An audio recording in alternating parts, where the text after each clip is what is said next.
Can the Golden Knights derail the Edmonton Oilers and halt the Oilers' win streak at 16? Our preview comes your way next, right here on Locked On Golden Knights. You're Locked On Golden Knights, your daily podcast on the Vegas Golden Knights, part of the Locked On Podcast Network. Your team every day.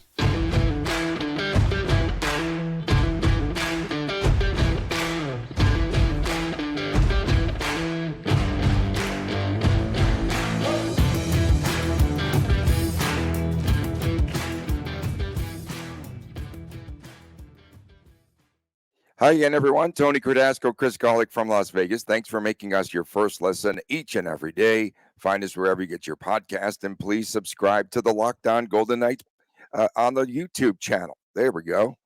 Okay, we are brought to you today by Sleeper. Download the app and get up to $100 match on your first deposit by using the promo code LOCKEDONNHL. Chris, you might have to help me along today. I got you. I don't know. This voice is a little funky this morning. Oilers are a team I'm pretty comfortable talking about. Well, I checked the Edmonton newspapers this morning, and I didn't see any Golick quotes, so we can proceed. It's coming. Don't worry. Once they get trounced in the first or second round, it's coming. Don't worry. We did get a lot of Edmonton fans, though, last season in the playoffs, which was really good. I hope that they are tuning into the pod today. I feel that tonight's game is significant for both teams. I really do, although they're trying to downplay it as much as they possibly can. And I feel that if the Oilers or the Golden Knights can win this game, I think it would be a jump-off point. You've got the Oilers now 5 points behind the VGK, 5 games in hand. And last time we saw this act, it was the Kings, and then they just fell apart. Edmonton looks to tie the 1993 Penguins if it could match with its 17th consecutive win on this season. And the Oiler players are saying, hey, this is just another game, Chris. Leon Draisaitl said the Oil isn't going to make a fuss over it. Bruce Cassidy said this week, though, he feels that, again, with the record on the line, VGK could spoil things for the Edmonton Oilers. And also he talked about this being a newborn rivalry. Yeah, I mean, the rivalry aspect, I'm definitely looking forward to. That's, I think, what I want to dig into in the post game in both locker rooms tonight after the game. So I have some reports on the perspective of the rivalry tomorrow. Cassidy alluded to it a little bit in his presser yesterday, too. So it's on their mind. Listen, both teams are downplaying it, fine, whatever. This game means so much more to the Oilers than the Golden Knights. All right, Oilers are on a 16-game winning streak, chasing history. If they win tonight, the Oilers, they will match the longest winning streak, and then they'll try and, wherever they go after this, they'll try and exceed and create their own winning streak, which is pretty remarkable. I mean, I'm excited to be in the building tonight just for that reason, honestly. It's pretty cool. So that's why this game matters to the Oilers. They're healthy. They've barely lost any players to injury. McDavid, oddly enough, was one of the players that had the longest injury bouts of the year for the Edmonton Oilers, and it didn't slow him down too much after he came back. The Oilers are in a good spot right now. Golden Knights are still without Eichel. They're still without Theodore and some complementary players as well. And William Karlsson, this is going to be his first game back since the Winter Classic. So you don't know what kind of legs Karlsson's going to have tonight. Everything points to, and I'll check the line in the next couple of minutes here, but everything points to the Oilers winning this game, and they should win this game tonight.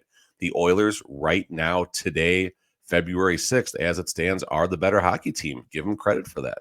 So that's why there's no pressure on the Golden Knights. Golden Knights will be a home dog as far as the sports books go. Great opportunity to capitalize on some value. Like I said, I'll get you that number in a second. And the Golden Knights have only lost 5 games at home all year. So there's a lot to like from the analytical side or the sports betting side for the Golden Knights. But there's no pressure on the Golden. If the Golden Knights lose, they lost to a team going after history right now. So be it. But if the Oilers lose to their potential first-round opponents without Jack Eichel, without Shea Theodore, with a tired William Karlsson, because it's his first game back, that's why I say that. That's a concern for the Edmonton Oilers. It matters much more if the Oilers lose this game than if the Golden Knights lose this game tonight. Yeah, Carlson's going to be really tired from chasing ABBA around the world. And Cassidy said that this game will have extra juice to it. We did hear that. Of course. Cassidy said one of the major differences that he's seen with the Oilers this season is that their minutes are more balanced, more evenly distributed, he feels, throughout the lineup. He says that there are no weaknesses and they check very well. I think VGK is going to have to pick up this game in the physicality department right out of the chute as we start post All-Star break action. Golden Knights are going to be plus 124 tonight. So if you bet $1, you win $1.24 if the Golden Knights do win this game. Oilers are minus 148. That's a pretty big number, folks. That's a pretty big number.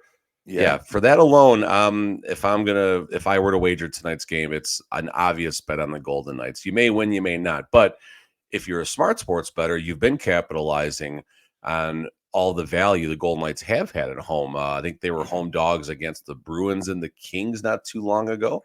And those both would have been winning tickets right there. So there you go. If you're chasing the Golden Knights home value, get that bet in there. You're in a good spot already if you've been betting it for the last 4 or 5 times they've been in this spot.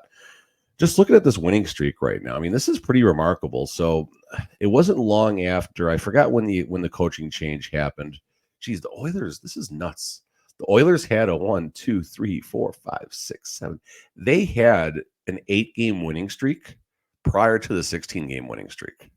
Let that sit for a second. I don't know why I didn't. And then they had that. Sure. The wheel, exactly, because they're on a 16-game winning streak right now. So by my amateur math, they're 24-3 in their last 27. Oh my God, that's crazy. That's crazy. You have to wonder, Chris, if the All-Star break slowed them down. I think that's the one. There's 31 teams that appreciated the All-Star break, and there's one that did not. It's the Oilers. Oilers did not like the All-Star break. Right. Looking at this winning streak, here's what stands out to me. The first 2 games of the winning streak for the Oilers, they beat the Devils and the Rangers 6-3 and 4-3. December 21st, before American Christmas, was the first time, or was the last time, the Oilers gave up 3 or greater goals. 0, 2, 2, 2, 1, 1, 2, 1, 2, 2, 1, 1, 0, and 1 for the last 14 games, the amount of goals given up for the Edmonton Oilers. Goaltending department, Stuart Skinner. I mean, listen, sending Jack Campbell down to the AHL, that wound up being one of the problems. Stewie Skinner, 23-9-1, 244 goals against, 910 save percentage. That save percentage is a little low despite his record.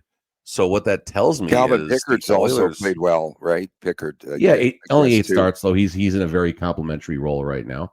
Yeah, definitely it'll be Stu Skinner tonight against the Golden Knights, I would assume, at least, unless the Oilers against got Aiden Hill tomorrow.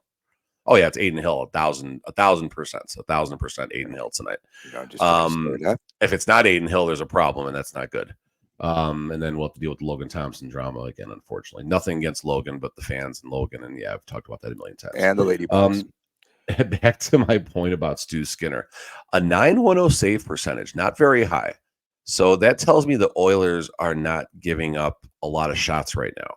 So that's the method tonight. Pretty simple. But the concern is if the Golden Knights are going to get in a spot where they're getting a lot of shots, they better be keeping the Oilers' shots down. The Oilers are lethal. They are deadly as far as the way they score, whether it's the power play, whether it's their transition game, whether it's their cycle game, whether it's however you want to look at what the Oilers can do. But, if the Golden Knights can keep this in a low-scoring affair, that gives them a good shot, right? That gives them a good shot. They can win a 3-2 hockey game or a 4-2 hockey game. If the Golden Knights need to score 5 or 6 goals tonight to win the game, that plays right into what the Oilers can do. But as I say that, I look back at the winning streak here. Like the Oilers, they're scoring 3 and 4 goals tonight. They only got in this winning streak, they scored 6 goals against the Devils. They scored 7 against the Ducks, and then a 5-goal game against the Sharks. So the other 13 games are 4 goals or less. So I don't know. Maybe the Golden Knights want to reverse the track here and try and get this game to a shootout and a track meet situation where they're going blow for blow in the center of the ring. I don't know. But I still say you don't want to get into a track meet against the Edmonton Oilers. So No, that's you the game sure within the don't. game. Right. McDavid, 67 points. Draisaitl, 57. Zach Hyman, 47 points. They're plus all three of them. I think I saw plus 11 or greater for those three. And I like what Chris Knobloch did say about this team and the Oilers. Okay, it's beautiful, great thing. Maybe they make history, but he does not want his team to exert too much energy so that come playoff time, they don't have anything left in the tank. And we've seen that happen before. Yeah, I mean, listen, if there's a criticism I'm going to offer, it's that are they peaking at the right time right now? You have to be able to shift into another gear post All-Star break, and then each round of the playoffs, you have to shift up another gear or shift down, however you want to say that. But point being is every game you need to be better than the last right now. That's just what happens when you get to the 50th game of the season and after the All-Star break. Oilers are playing great hockey. No one's going to take anything away from them. Please don't think I'm knocking them. But the challenge, I guess, especially if this was Locked On Edmonton Oilers, which I don't think exists anymore, but if this was Locked On Oilers, the perspective I'd be offering on a nightly basis is what else can the Oilers do? Do they have that next gear? Do they have that leadership, not on the ice, but off the ice and now block? Do they have what it takes to put the pieces together and make good on that Stanley Cup or bust statement that I believe it was Leon Draisaitl made, which, if I'm not mistaken, happened after Game 6 of the Western Conference semifinals when the Golden Knights eliminated them in the 6th game in their own barn. So it'd be interesting to maybe get some perspective on that tonight as well. Like I said, I'm going to be spending some time in the Oilers locker room, I think, after this game, win, lose, or draw. Okay. The new host of Locked On Oilers, Chris Golick there. Cassidy said there's one I would consider that's the one. Cassidy said the motivation A, he threw an A in, beat a team in the division, beat a team that's really good in quality. He did say that everything's going well for Edmonton.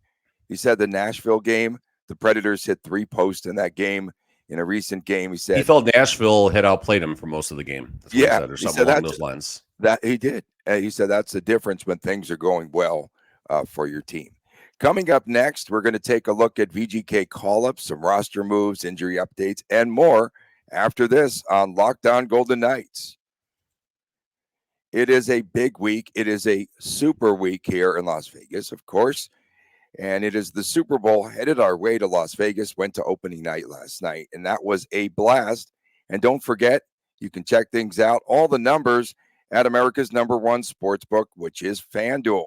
And if you're like us, you'd like to have a good time around the Super Bowl, can't believe that it's here in our very own city. It is a zoo out there already.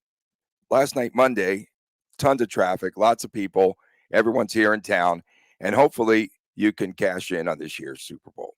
Not only can you bet on who will win the big game and the Super Bowl 58, but FanDuel also has bets for which player will score a touchdown, how many points will be scored in the game, and so much more. New customers, you can join today and receive $200 in bonus bets if your first bet of $5 or more wins. Just visit FanDuel.com/lockedon to sign up. FanDuel.com/lockedon. Make every moment more with FanDuel, an official sportsbook partner of the National Football League. Welcome back. Locked On Golden Knights. Tony Cardasco, Chris Golick from Las Vegas, where things are really heating up for Super Bowl week. We appreciate you tuning in. Thanks for making us your first listen each and every day. Don't forget, on Fridays, we've got WTF. That's What the Friday. Saturday, it's the Chris Show, and that is the YouTube exclusive. Great time last night there at Allegiant Stadium. 23,000 plus fans show up, Chris Golick, just to watch the players get interviewed on the field, and you can't even hear what they're saying. They did some things for the public there where they interviewed the players on the speaker and what have you. A lot of Niner fans there. I did get some questions in. It was fun time, but you really have to have those elbows sharpened in the scrums there, because people are just coming from you every which direction. A lot of them international folks who just have like no manners. That's all I can say about that. I mean, it's pretty amazing what is happening in this town. I've made it down to the Strip. I'll be on the Strip tonight, obviously, so I'll get a a preview of all the hoopla and see what it looks like. And then I do want to drive around Lake Las Vegas at some point and see if I can find some coyotes. But I mean, it's just, Go it's ahead. cool. Go. I No, no, mean, no. Go ahead. Expand on that. Don't just throw no, that I out just there. say it. I mean, wasn't there reports Allegedly, saying yeah. a 49er got bit by a coyote? What's going on here? I don't know if it's true or not, but Mahomes had his right hand bandaged up. I'm not sure what happened there. No, it wasn't. Yeah. So, but it is exciting. I mean, I grew up, enjoying the Super Bowl my entire life, and that's always been a bucket list item of mine to go to one. Although tickets seem to be dropping. You can get in for about $5,000 now instead of about $8,000. So maybe by game time I can get in for about $200 or $300. We'll see. It's not going to happen. But Yeah. I mean, Vegas is going to put on a show, and now what are we calling ourselves? The sports capital of the world? All of a sudden, that's the entertainment. Saying? Sports and entertainment. Yeah, okay, because we're buy entertaining that. and we do sports too, right here on this I'll buy that. show. But they're putting sports first. And check out our activation in front of New York, if you can tonight. I will. Because that's going to be cool. And that opens up on Thursday with Frito-Lay. It's a blast. So that's happening there. And then all these people coming in from all over.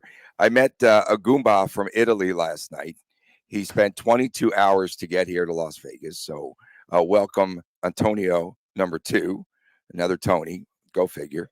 And so, no, it's pretty cool just meeting people from around the world. And then I did get in on Kyle Shanahan. And there was this young buck. I'll just tell a little story. A kid that, was from a podcast. I don't know. They let everyone pretty much into Radio Row. I think they want as much exposure as they could possibly get. And this poor kid, Kyle Shanahan, he kept trying to ask a question. And then I got a question in and a good little follow-up and what have you with Shanahan. And then the kid was just trying and trying. I said, hey, just keep hammering away. Just keep trying. I said, jump in there. The good thing about Shanahan, though, I'll tell you this. You've seen this before in the locker room, perhaps, where, somebody jumps in on your question because you're trying to ask and you could tell. And he just, after one reporter asked a question, looks at me and gives me a little nod like this, like, go ahead. So I thought that was pretty cool, but it was good. And then the kid finally got his question in. Oh, this is a hockey show. My goodness, we keep forgetting. So some updates for you. First of all, what's going on with Daniil Miramonov, a full participant in practice? He's coming off of conditioning. And what is his status now? Because they're cooking the books with this cat. He was on LTIR one day, and the same day he's on the ice. What's happening with Miramonov? I don't know. I don't know if Cap Friendly maybe just missed something, or because Cap Friendly said Miramonov went from his conditioning stint back to the LTIR. And now he's been a full participant in the VGK practices. So weird. I would have to assume all signs point to Miramonov being activated for tonight's game. Coach Cassie did say the defense is going to be the same way it's been. So basically Korczak and Theodore's spot. So we do know that about tonight's game. We'll see how long it takes Miramonov to possibly crack a spot in this lineup. If he does it all. If he does it all, Coach might just roll with Korczak because Korczak's getting it done right now. 3 reinforcements have been called up: Ronbjerg, Brisson, Rempal. I think Ronbjerg might be emergency and the other 2 are call-ups. I don't know how that works. I'm not going to put too much time into it. So I got my Post-it note out here. I think I'm trying to figure out how they might line up tonight.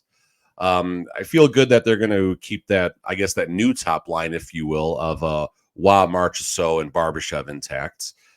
Second line, so remember, no Dorofeev tonight. Dorofeev will practice before the game, but he's not going to dress, per Coach Cassidy. So you have Stevenson and Stone with an opening on the left wing. This might be a shot to see Brisson get an elevated role in the top 6, a spot where really Brisson would have a chance to shine, as he's out there with 2 responsible forwards who will cover for his defense.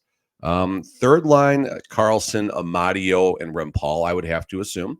Rempal will have the heavy game tonight that is needed.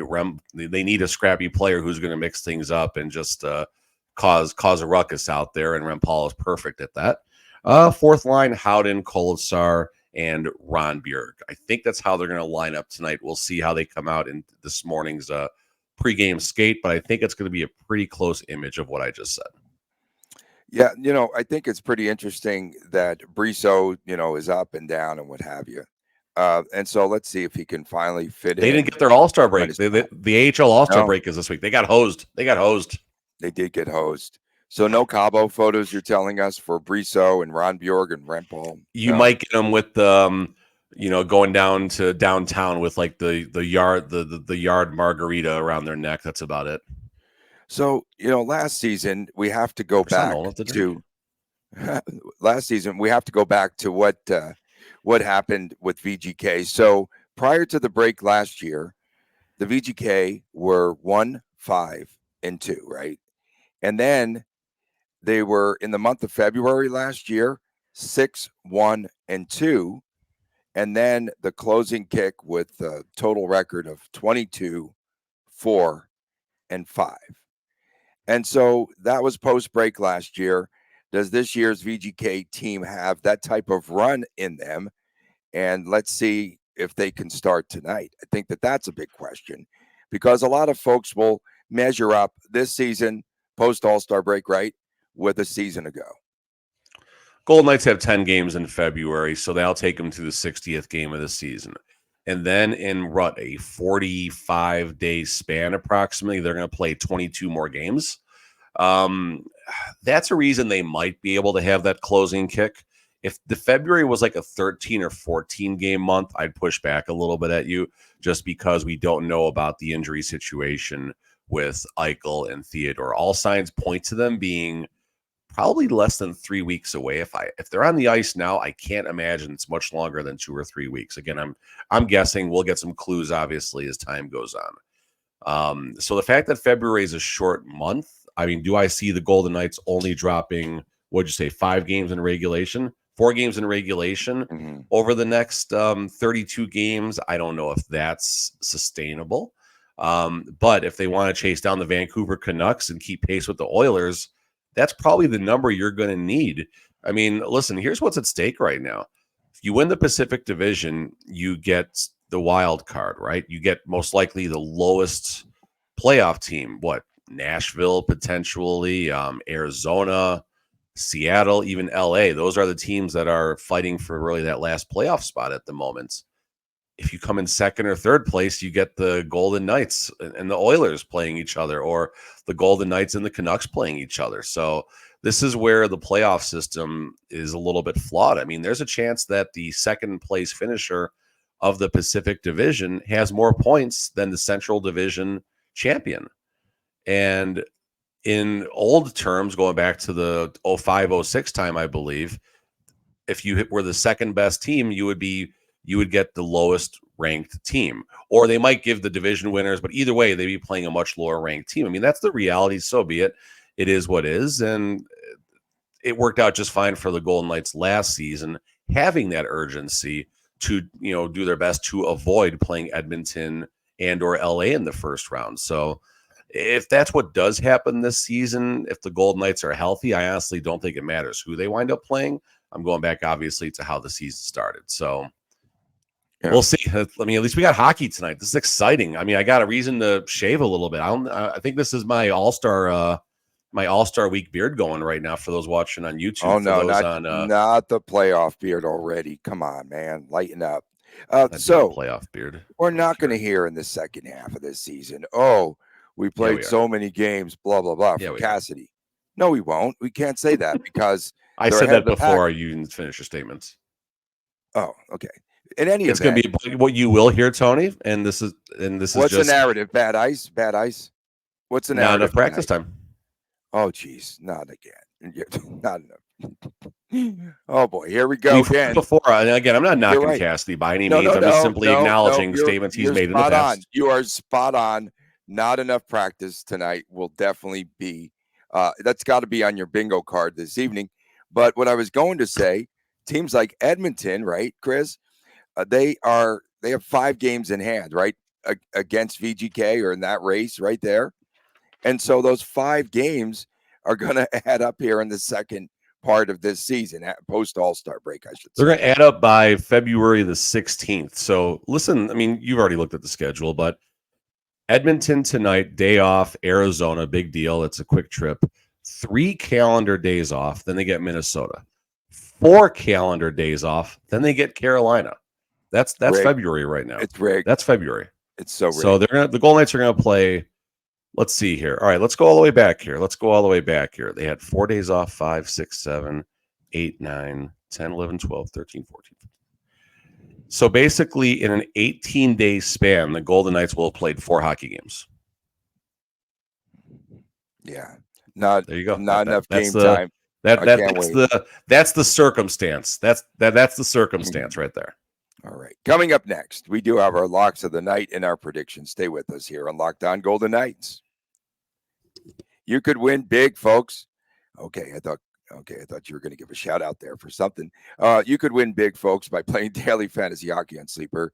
It is the official daily fantasy app of the Locked On NHL Network. Sleeper is our #1 choice for daily fantasy sports. You need to check it out. It is really cool. And you could win 100 times your cash in daily fantasy hockey contest. And you need just to pick out your favorite 3 players, 8 players, whatever it is. Who would you take this week to win 100 times your money? I'm going to say that Connor McDavid is going to go wild from this point forward. You could also play fantasy NFL, NBA, Major League Baseball, college football, and more on Sleeper. And again, you just need to more or less go up against this system, who will record more or less than their Sleeper projections for things like goals, assists, saves, plus minus in a given game. You win 100 times your bet on Sleeper, and to do so, you need to correctly predict the outcome of 8 player stats. You heard us, VGK fans. You can win 100 times your money playing daily fantasy hockey on Sleeper. So start paying attention. Now your pick so that you could start winning big. Use the promo code LOCKDOWNNHL, and you will get up to $100 match on your first deposit. Terms and conditions apply. That's code LOCKDOWNNHL. See Sleeper's terms of use.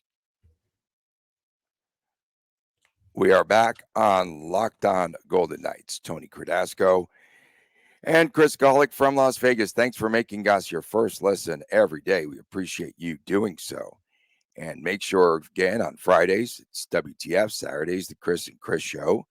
And it's that time of our show here. We're back. We're going to start doing locks of the night in our predictions on this game. It says it on that side. It says it on the bottom. I see it. It's right there. Thank you for putting it up there. I was looking at the napkin here and just, okay.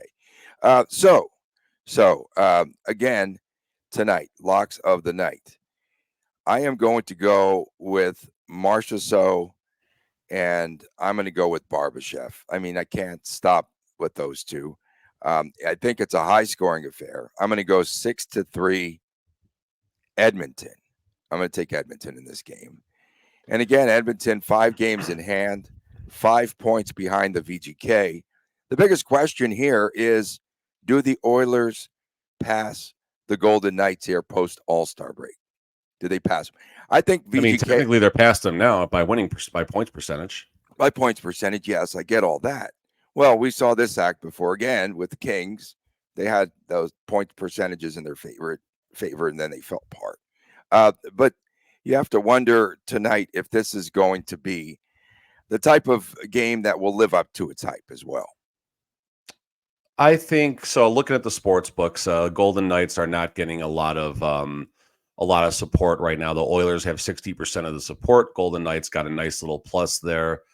I'm going to go with how I started the show right there. I'm going to I'm going to go against the trend right now. I'm going to go against the public. I like the Golden Knights from that perspective by itself.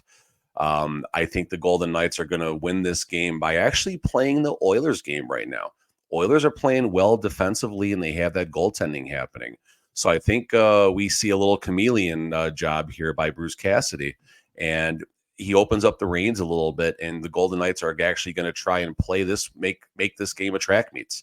I really think the Golden Knights will try and win using the old formula to success for the Oilers. So I'm going 6-4 Golden Knights.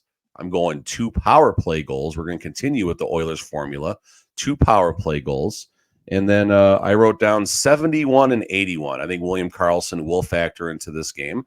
And Marchessault seems like a layup to factor. And if I was going to add another 1 to the list, I would have put Mark Stone on there, but not Brett Houghton, not 21. 61, not 21. Okay. I also do think Brisson and Rempal could have a little fun tonight, too. We'll see. I think Carlson, that guy that you mentioned, I think he will get some numbers in tonight's game. A -4. He'll be a -4 on the ice tonight. Mark it down. We appreciate everyone tuning in. Little Chris not awake yet? No, too early. Not feeling well. Took him to the doctor yesterday. He got a little cough throat thing going on. He's questionable.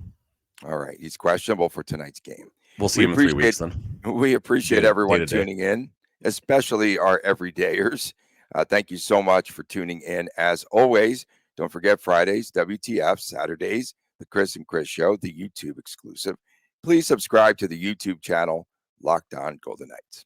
From a man, Chris Golick, I'm Tony Cardasco from Las Vegas. Big showdown game tonight. Should be a lot of fun. We'll see you tomorrow right here on Locked On Golden Knights. And take care.